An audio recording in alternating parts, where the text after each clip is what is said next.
They say nothing cuts deeper than being forgotten by the ones you gave your life to. For Thomas and Margaret, an elderly couple in their late 70s, that truth hit harder than they ever imagined. Their son Daniel, once the apple of their eye, had turned his back on them without a word of regret. The story begins on a rainy afternoon in a small Midwestern town. Thomas sat by the window of their modest house, his weathered hands trembling as he held a faded photograph of Daniel. The picture showed him in his graduation cap, his parents standing proudly at his side. Back then, they believed their sacrifices meant something. Back then, they thought love was enough. But everything changed the day Daniel married into wealth. His wife's family looked down on Thomas and Margaret, mocking their humble background. And Daniel, desperate to fit into that glittering world, slowly began to distance himself. Phone calls became less frequent. Visits grew shorter. Eventually, silence replaced it all. Margaret, a gentlewoman who had spent her life nurturing Daniel, still set an extra plate at the dinner table every Sunday. She would say softly, "Maybe he'll surprise us today," but the chair remained empty. Every week, Thomas would watch her hope crumble a little more. The neighbors noticed too. Some whispered, some pitied, but no one dared to confront Daniel. After all, he had become successful, a respected businessman in the city. To the outside world, he looked like the perfect son providing for his family. But behind the walls of his parents' lonely home, the truth was far darker. One winter, the silence grew unbearable. Margaret fell ill, her health declining with each lonely day. Thomas, already weakened by age, struggled to care for her. He dialed Daniel's number countless times, but the calls went unanswered. In his desperation, he left a voicemail, "Son, your mother needs you. Please, just come home." But Daniel never came. Instead, he told his friends that his parents were burdens who clung to the past. He claimed they had lived their life and that he had his own future to focus on. He convinced himself it was practical, even justified. But deep down, he knew he was running from the weight of responsibility. On Christmas Eve, Margaret sat quietly by the fireplace, her eyes glistening. She whispered to Thomas, "Do you think he even remembers us?" Thomas swallowed the lump in his throat, hiding his own tears. He didn't answer. And just when it seemed their story would be one of endless heartbreak, something unexpected happened. A letter arrived in the mail. It wasn't from Daniel, but it carried his name. The handwriting wasn't his shaky, uneven letters spelled out a message that made Thomas's heart race. The envelope read, "To the parents Daniel abandoned." What could it mean? Who had sent it? And why now, after so many years of silence? The answer would unravel secrets neither Thomas nor Margaret could have imagined, setting the stage for a confrontation that would leave everyone stunned. Thomas held the letter with trembling fingers, his breath caught somewhere between hope and dread. Margaret leaned closer, her frail hands clutching his arm. "Open it, Thomas. Please." He carefully tore the envelope. Inside was a single sheet of paper, yellowed as if it had been tucked away for years. The writing was messy, but the words were clear. "Mr. and Mrs. Harris, you don't know me, but I know your son, and I know what he did to you. You deserve the truth." Thomas's brow furrowed. He read the lines again, his heart pounding louder with each word. The letter continued. "Daniel tells the world you cut ties with him, says you wanted nothing to do with his success. But the truth is, he turned his back on you. And I can't live with a lie anymore." Margaret's lips quivered. "Who would send this?" she whispered. The letter was signed with a name neither of them recognized, Angela Collins. For days they puzzled over it. Who was Angela? How did she know Daniel? Why would she risk writing such a letter? But before they could make sense of it, a second envelope arrived. This one contained photographs. Old snapshots of Daniel at lavish parties, holding champagne glasses, dressed in designer suits. And in one corner of nearly every photo stood Angela, quiet figure in the background. It was clear she wasn't just some stranger. She had been there, silently watching Daniel's rise. But the real shock came with the final photograph. It wasn't a party scene. It was Daniel himself, sitting in a hospital waiting room, his face buried in his hands. The back of the photo had a note scrawled in ink. "Secrets always surface." Margaret clutched the photo to her chest, confusion battling with fear. "Thomas, what is happening? Why would someone send this to us?" For the first time in years, Thomas felt a flicker of something besides despair. It was anger. Not at Angela, but at Daniel. What had he been hiding? Why had he fed them lies while presenting himself as the perfect son to the outside world? The days dragged on until one cold January morning, there was a knock at their door. When Thomas opened it, a woman in her mid-30s stood there, holding a small folder. Her eyes carried the weight of sleepless nights, and her voice trembled as she spoke. "I'm Angela. You need to know the truth about your son." Margaret gasped.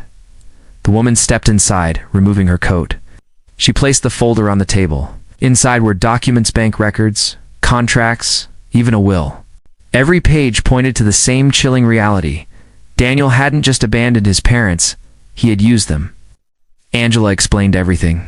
She had once worked for Daniel, a loyal assistant who believed in his vision. But over time, she saw the lies he spun.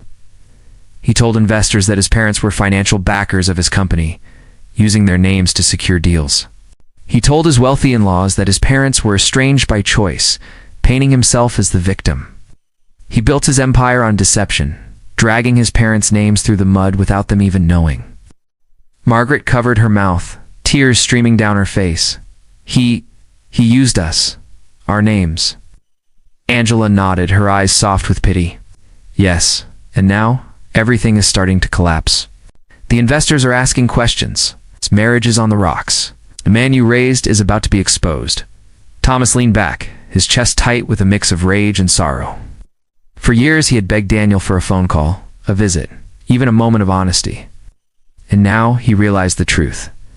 Daniel hadn't just abandoned them, he had betrayed them. Angela's final words echoed through the silent room. You have a choice? You can let him bury you in his lies, or you can stand up and show the world who he really is.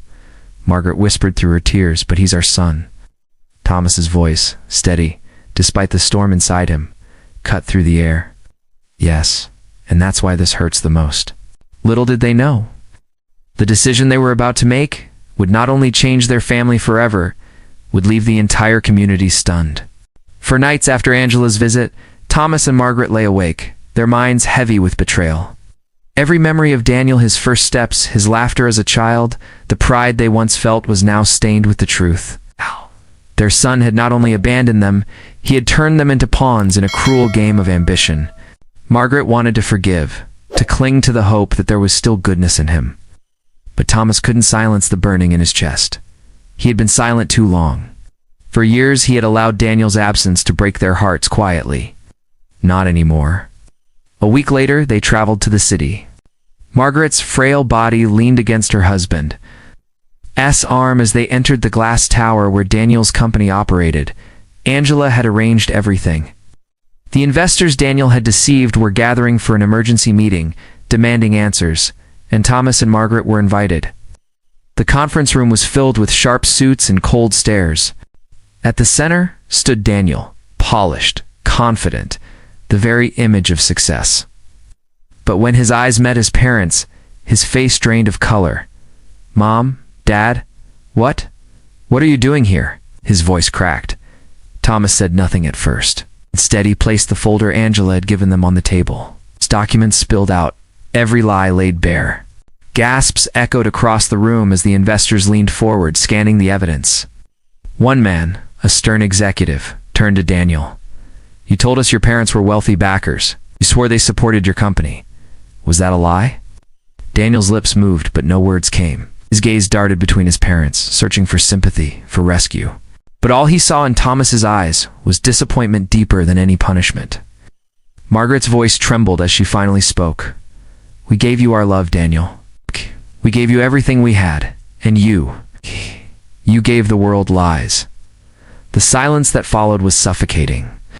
Daniel tried to laugh it off, tried to charm his way out, but the walls were closing in. The investors had heard enough. One by one, they rose, gathering their things.